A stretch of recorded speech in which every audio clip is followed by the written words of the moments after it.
এবারে চলেছি লালমাটির দেশে পুরুলিয়ার বড়ন্তির পলাশ উৎসবে অংশগ্রহণ করতে। এই ট্রিপটা একেবারেই আনপ্ল্যান্ড। মাত্র 15 মিনিটের প্রস্তুতিতে বেরিয়ে পড়ে এখন চলেছি বর্ধমানের উদ্দেশ্যে। ওখান থেকে আসানসোল, সেখান থেকে মুরাডি। বর্ধমান থেকে দুপুর 2:20 দ্বারভাঙা এক্সপ্রেসে করে এখন পৌঁছালাম আসানসোল জাংশন। ঘড়িতে সময় 2:35।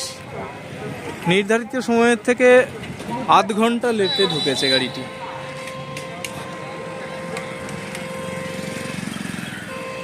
খুব সুন্দর আসানসোল স্টেশনটি, কিন্তু সাজানো গোছানো, আর্ট ক্রাফটের কাজ করা আছে।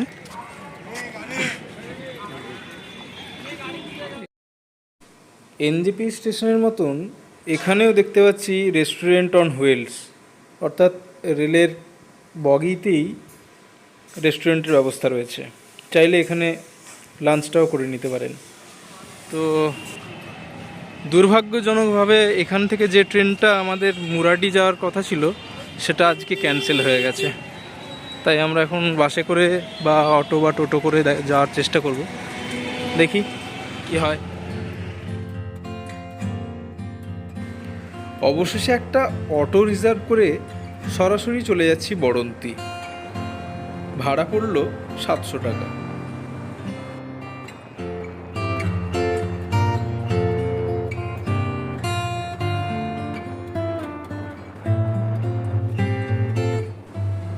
পুরুলিয়া বরাকর রোডের ওপরে নেতাজি সুভাষ সেতুর ওপর দিয়ে পার হচ্ছি দামোদর নদ।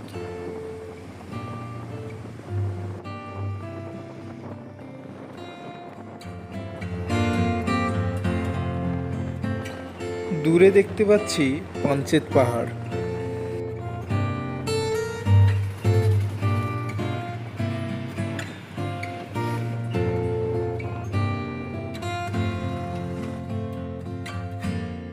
মাঝে মাঝেই পথের দুধারে দেখতে পাচ্ছি আগুনে রাঙা শিমুল পলাশ।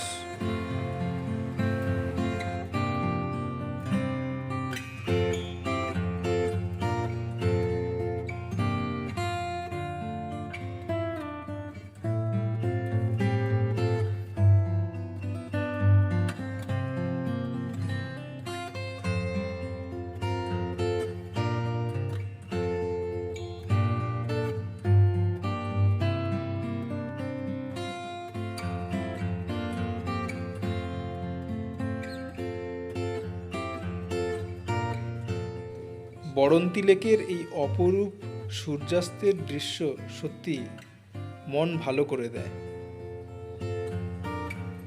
কে জানে রং বাহারের কাঞ্চনেরা কেন হয় এমন দিনেই এমনি রঙিন। কে বলে ওদের ডেকে আবির মুকুল এসেছে, ফের এসেছে বসন্ত দিন।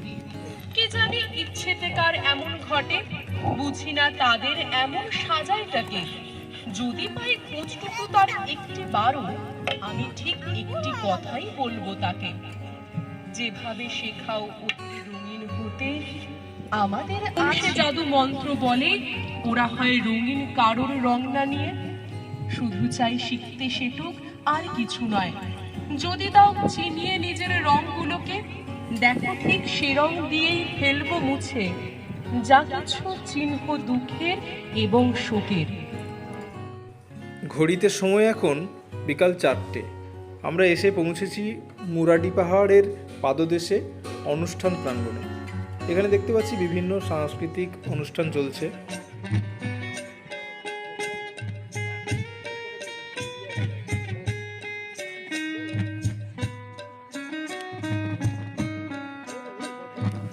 চলুন এবার দেখি আদিবাসীদের বাহা নৃত্য।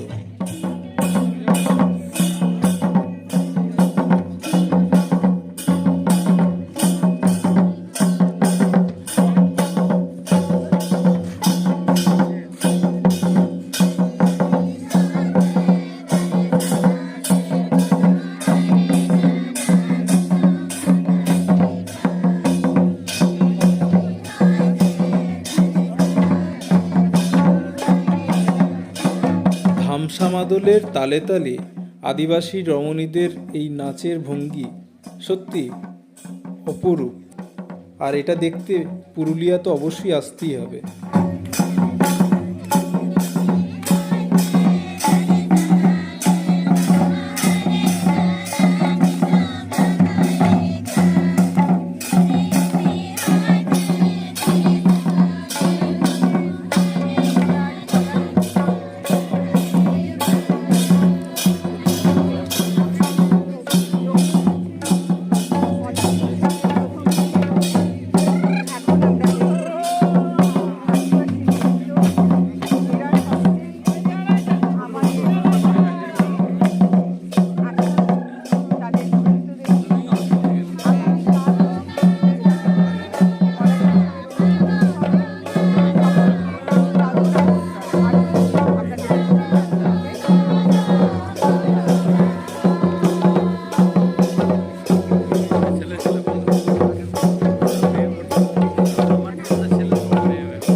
যেহেতু হঠাৎ করেই আসা, তাই থাকা ও খাওয়ার অনিশ্চয়তা ছিল, যদিও আয়োজকেরা সেই ব্যবস্থা আন্তরিকতার সাথে করে দিয়েছিলেন। আপনারা এলে অবশ্যই রুম বুক করেই আসবেন। এখানে বিভিন্ন ধরনের রিসর্ট, হোটেল, হোমস্টে রয়েছে। কয়েকটি ডিটেলস আমি ডেসক্রিপশানে দিয়ে দিচ্ছি। হাতে একদিন বা দুদিন সময় থাকলে এই বড়ন্তি থেকেই ঘুরে আসতে পারবেন কাছাকাছি কিছু জায়গা, যেমন জয়চণ্ডী পাহাড়, মাইথন, পাঞ্চেত এবং গড়পঞ্চকোট। অথবা ঘুরে আসতে পারেন পুরুলিয়ার অযোধ্যা সার্কিটটাও।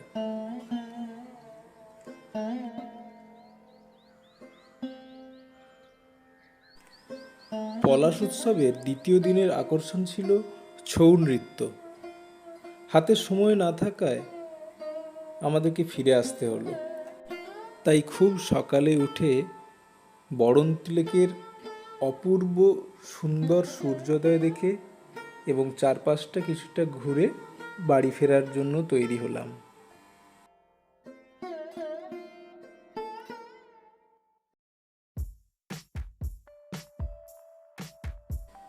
পুরুলিয়ার নির্জন প্রকৃতি ও পাহাড়কে বিদায় জানিয়ে ফিরে চলেছি বাড়ির উদ্দেশ্যে। এখন চলে এসেছি মুরাডি স্টেশনে।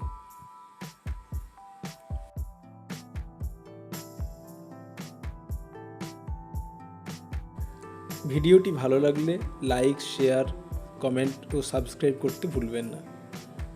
দেখা হচ্ছে পরের কোনো ভিডিও নিয়ে। সবাই ভালো থাকবেন, সুস্থ থাকবেন। নমস্কার।